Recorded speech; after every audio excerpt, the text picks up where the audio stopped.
Well, guys, right as we get into fall, Stadia dropped some pretty big surprises with a brand new UI and a hot Stadia Pro game, literally, and we'll start exactly with that as Hot Wheels Unleashed Game of the Year Edition is available to claim on Stadia Pro. Now, this is an arcade racer based on the Hot Wheels franchise, and an arcade racer kind of in the same vein as like Burnout. This is a game that released last year in September, so it's fairly new, and I have to say, fairly damn good. The game takes place on these like soft plastic tracks that you pretty much grew up with and you probably assembled yourself, only it's reimagined in this little miniature racing world where the cars are replicas of the toy cars that we were used to as kids. I personally had a bunch when I was young myself, so I'm very familiar. There's also a mixture of real life cars as well, and from what I understand, the base game has 120 cars already. But this game really stands out, guys, with its details, from the cars to the environments. If you crash enough, you're going to start to see the paint start to scratch off, or you can even see the level of detail of fingerprints of the kids playing the toy cars. Also, the track environments and lighting so far have been extremely impressive.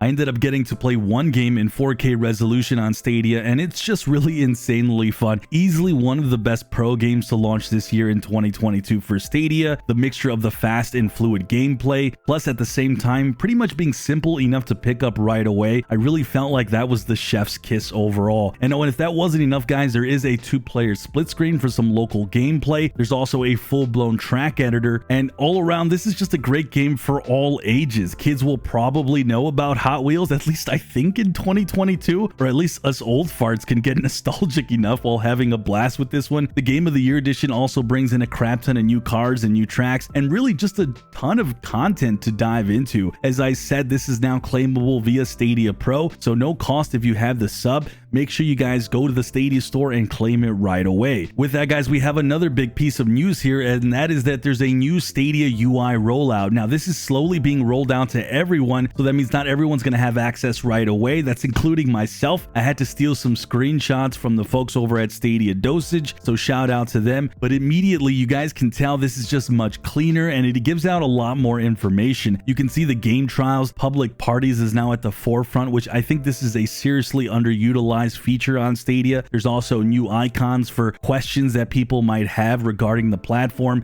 and it's very visually bright and it stands out quite a bit. And overall, it looks like your game library might be just a little bit better sorted as well. So I have to say this UI refresh for me is a win so far, at least from what I can tell from these screenshots. And I do think this refresh makes sense as well, as the platform is just about to hit new countries like Mexico and even hopefully more than that. So overall, I have to say this is a big W for Stadia, so good stuff there. Final piece of news, we have Gigantosaurus Dino Kart by Outright Games. This has been confirmed for Stadia, so we have another racer. But if you guys want to be up to date with pretty much all the Stadia news this past September, make sure you guys click the video on the screen, and I'll see you in the clouds.